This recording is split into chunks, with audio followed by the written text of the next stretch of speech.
السلام عليكم ورحمة الله وبركاته. reer Somaliland waa idin salaamay meel kastoo aad joogtaanba. war maxaa idinka soo baxay khudbadii ra'iisul wasaaraha maxaan ku dhahay Soomaaliya ninka Xamse la yiraahdo hadalkiisii iyo khudbadii uu jeediyay maxaa idinka soo baxay? aniga waxa iiga soo baxay caalwaa waxa ay maxaan ku idhaahdayay khudbadiisii qaawisay sida ay ugu hungoobeen oo dacwooyinkii ay caalamka u gudbiyeen oo dhammi uu midho dhali waayay. waa ta keentay inuu u soo qaato maxaan ku idhaahdayay Falastiin uu u soo qaato tusaale sida Falastiin loo gelayo, sida loo duminayo, sida loo laynayo ee caalamka uu waxba ka qaban laayahay. taasi waxay muujinaysaa wuxuu raaciyay nin tuulo haysta ayay Ethiopia la galaysaa maxaan ku idhaahdayay la galaysaa maxaan ku dhahay ballamo iyo is-afgarad taas oo muujinaysa buu sida caalamku uu maxaan ku idhaahdayay xaq darrada aan uga soo horjeesanin. taasi waxay muujisay kuhungowga ay Soomaaliya ku hungowday wax kasta oo dacwo ah oo ay isku dayday. waxa marooro dilaac laga qaaday sidii maxaan ku dhahay Abiy Ahmed loogu soo dhaweeyay. macni sawirkii cajiibka lahaa iyo isku soo boodkii cajiibka lahaa ayay dad badani waxay ka qaadeen maskax furan, maskaxda dhiig kaga furmo. marooro dilaacii u dambeysay ayaa la gaaray. marka hadalkiisa ah tuulo soo yaa lala galay maxaan ku idhaahdayay axdi lala galay caalamkii iyo shuruucda caalamkuna wax ka qaban mayso. waxay muujisay hungowga sida ay Soomaaliya dacwooyinka ay Somaliland ka gudbinaysay sida ay ugu hungowday. halkii laga filayay in Abiy Ahmed macni waxa dacwooyinkii faraha badnaa istaba yaalay ee loo dirayay midowga Afrika oo kale wax ka qaban laaya caalamkaba ayaa waxa ay muujisay Kenya iyo madaxweynaha Kenya sida loo soo dhaweeyay Abiy Ahmed.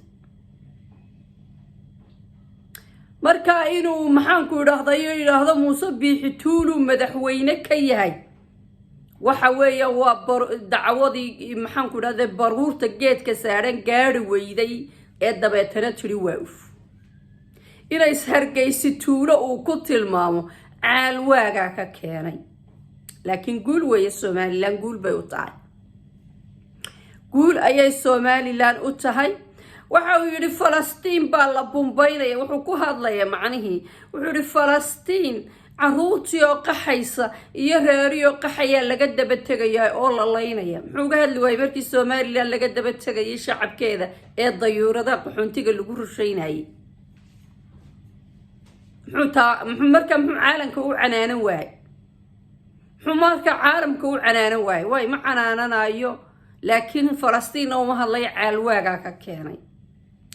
macni tilmaamaha noocaas ee uu soo qaadanayo waxa ka keenay caalwaaga iyo siday dacwooyinkii istaba joogga ahaa ee caalamka loo gudbiyay loogu guuldaraystay. waxa la filayay macni in Ethiopia si kulul loola hadlo, in balaayo dhacdo, in la macaan ku la go'doomiyo. waxaan de macni suurtagal ahayn. way Ethiopia de wax lagu go'doomiyo Afrika ku daba gasho oo ay samaysay ma jirto. wadan Somaliland la yiraahdo oo gooni u taagan oo 30 sanadood gooni u taagnaa ayay maxaan ku dhahday ballan la gashay. dad ayagu 30 sanadood dadkooda been u sheegayay ayaa beentii dadkooda ay u sheegayeen ka shubi karila ee ahayd dal Somaliland la yiraahdo inaga maqaro dalka inaga leh. marka anigu waxaan u arkaa warkiisii maxaan ku idhaahday caalwaa iyo in macni ay sida ay u guul daraysatay Soomaaliya dacwooyinkii faraha badnaa ay ugu guul daraysatay ayuun bay muujinaysaa. maalmo dhaweeyay waxay soo dirayeen, waxay soo dhigayeen baraha bulshada madaxweynaha Turkiga oo bahalo doonyo waaweyn soo maca salaamaynayo oo Soomaaliya u socda macni kuwiina la waa weli waa laga warsugayaa turkigii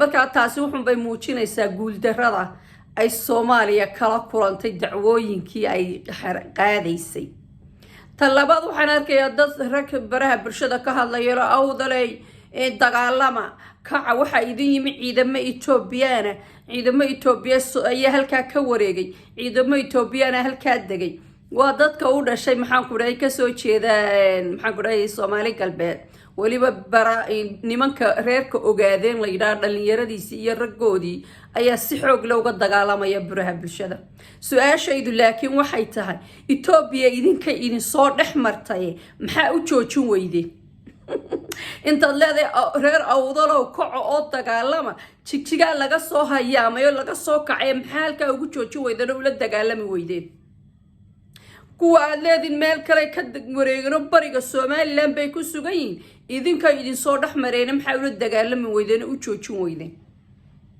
oo ay ma rabtid adigu weligaaba geeri ma jeclaysan marka dad kale aad rabtaa inaad gubto dadkan aad la hadlaysan waa ka dadka aqoon dheer oo ka caqli badan marka anyway waxa baraha bulshada ka socda waa maroor dilaac waa guuldarrada soo gaadhay Soomaaliya iyo guusha ay joogto Soomaaliland mar walba xaq ayaa guulaysanaya Somaliland xaq bay ku taagantay cidna xuduudaheeda uguma tagin dalkeedii bay joogtaa haddii wax la bixinayay haddii kaleba gabadh halka qoraal igu soo qorto waxay tii waxa la diidan yahay in dal Soomaaliyeed inuu Ethiopia qaadato dalkaaga adiga intuu ka tira leegaba Turki baad ku wareejisay bad iyo beriba Turki baad ku wareejisay waxaad in yar ula saarantay inaad xitaa dumarka ku wareejiso marka waa ay dalka kale u dagaalamaysa u hadlaysa maxaad kaaga uga hadli weyday war khayr iyo baraka idin rajaynaya Somaliland guul ayaan leeyahay Ethiopia iyo Somaliland ma kala maarmaan waa dad walaala waa dad garabka isu haya laakiin dabcan laba dawladood oo mid waliba in xuduudeeda iyo dalkeeda ay dhowrato ay tahay laakiin wada shaqayni ay ka dhaxayso khayr iyo baraka idin rajaynaya assalaamu calaykum waraxmatullaahi wabarakaatuh